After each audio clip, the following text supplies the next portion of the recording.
This is a screencast of how to create a screencast using CamStudio. So what I just did was I was running CamStudio and I clicked the record button, then I clicked the title bar of PowerPoint. Alright, so the initial setup involves a codec. I'm using CamStudio Portable, and later on if you want to do some video editing you could use something like Virtual Dub Portable. As a caveat here, I have not done a lot of screencasts, so I'm a beginner at this as well. Maybe it's the blind leading the blind. Now eventually we're also going to want to save this video in a compressed form, and you may even be able to capture in that form. So Xvid is a good codec, and I got that from xvid.org. So for the initial setup, in CamStudio, I decided to do this screencast not full screen, but windowed. So if you do that, you want to carefully define the size of your window to cover as much as you need to cover for the entire video. And be aware that if you're going to splice the videos together later in Virtual Dub, all videos have to be the same encoding and the same size, same dimensions, width and height. Alright, so I've chosen region, and PowerPoint is defining that region. I've also dragged PowerPoint down so that it's behind the taskbar here so that we can see the task tray. If we don't want to see it for the entire presentation, we can choose Properties and Auto Hide, and that way we'll only see it when we actually drag the mouse down. Alright, so after we've carefully positioned our window that defines our region, we can use that same window. In this case I'm using PowerPoint to show some text slides. And a nice way to do that with PowerPoint is you can set up your slideshow.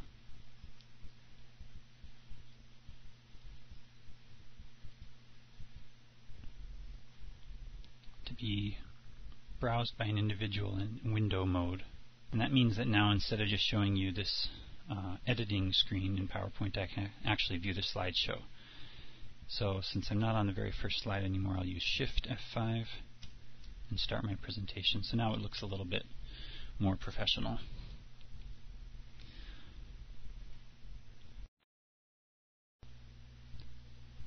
You want to set your video options so that you're capturing a reasonable number of frames per second. I believe the default is 200, which is huge, and most of those are duplicates anyway. So I would suggest probably 15 frames per second, and even some of those will be duplicates. So go to Options, Video Options, and drag the slider to the right until you get 15 frames per second. The codec you choose for the video and also for the audio depends somewhat on what you plan to do after CamStudio. If you want the output of CamStudio to be your final product, then you should go for something compressed. So for audio you would choose PCM Mono for now, if you're going to be editing later in, say, Virtual Dub, and then you can switch that to MP3 later.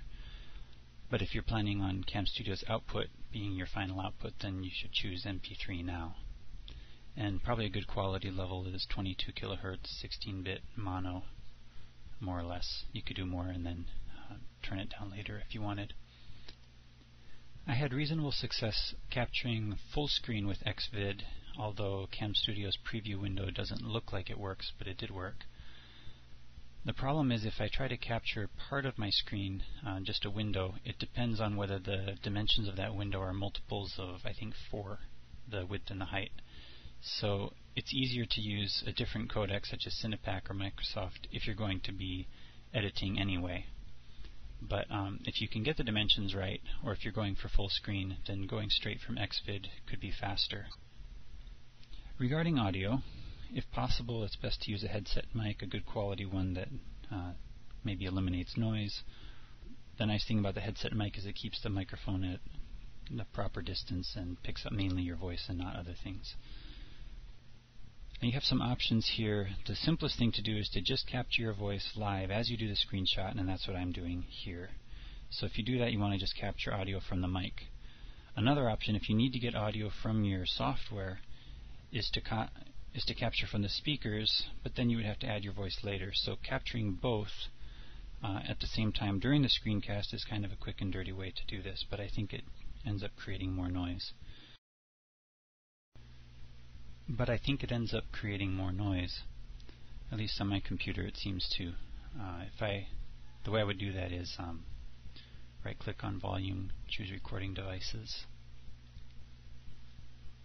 Microphone Properties, and then Listen. If you click the box Listen to this device, then your microphone gets piped through to your headphones or speakers, but if you have speakers it'll give feedback.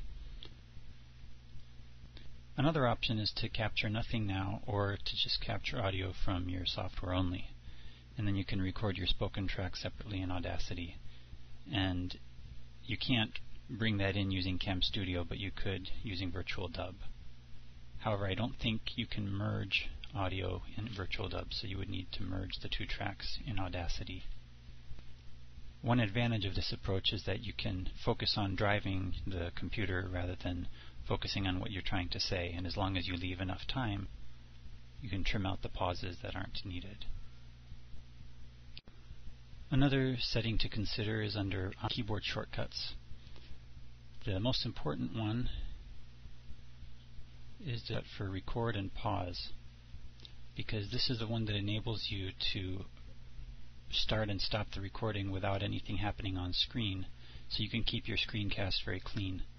And this would make it possible for you to start, record a bit, pause, record some more, pause, record, stop, and then stop CamStudio without it ever appearing on screen. And so then you could use your CamStudio saved file potentially without any editing at all if you were careful. For example, I will hit F8 to pause, then move the mouse to cancel the dialog, and unpause with F8, and you won't ever see me move the mouse. Magic. Okay, the other option in that same submenu that I would change is the name of AVI file. If you change that to automatic file naming, then it seems a little safer to me because it can save directly to disk and doesn't wait for you to provide a file name after you've recorded the screencast. It also makes it easier to record several times without having to constantly come up with a new file name. Alright, there is more help available from the help menu. If you get the portable version of CamStudio like I've got here, the help menu doesn't work for me. But if I go look at the folder where I put CamStudio,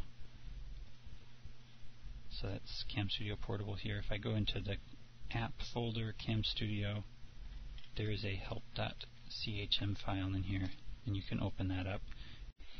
So all of that was the setup. Now let's go on to do an actual screencast demo. So in this demo I'll be showing how to use the Cypher Music font.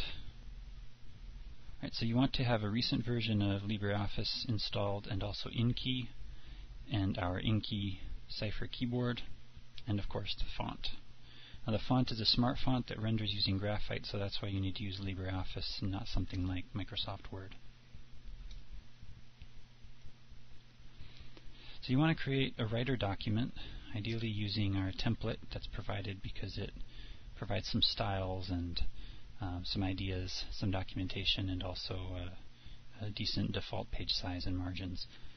And as I start typing, at the moment, it's just the normal keystrokes. But if I go into InKey and select the Cypher Music keyboard, or I can go into the language bar and select the language that's associated with it. Now when I type 3 a couple of times, it reinterprets those keystrokes. So I will just be demoing with some bogus music example that shows off various notations. This is not real music.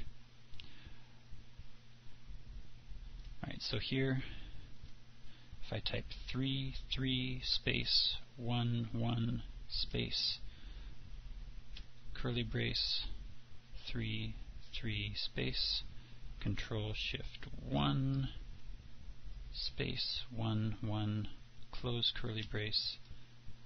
That closes out the slur that I started with the earlier curly brace.